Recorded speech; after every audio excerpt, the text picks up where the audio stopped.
চলে আসলাম আমরা অবশেষে সেই শিমুল গাছের তলে।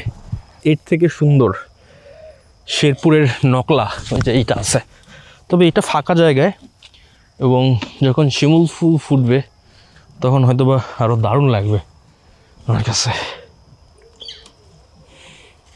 আর এটা হচ্ছে আপনার কুটি চন্দ্রখোলা খানা, কুটি চন্দ্রখানা পড়ছে।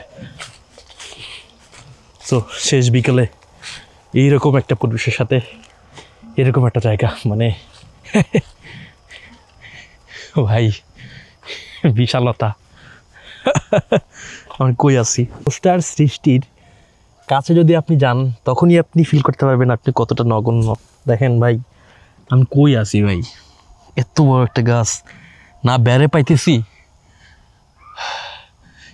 যদি দূর থেকে দেখাই আপনাদেরকে, আমি খুব ক্ষুদ্র আসলে এখানে।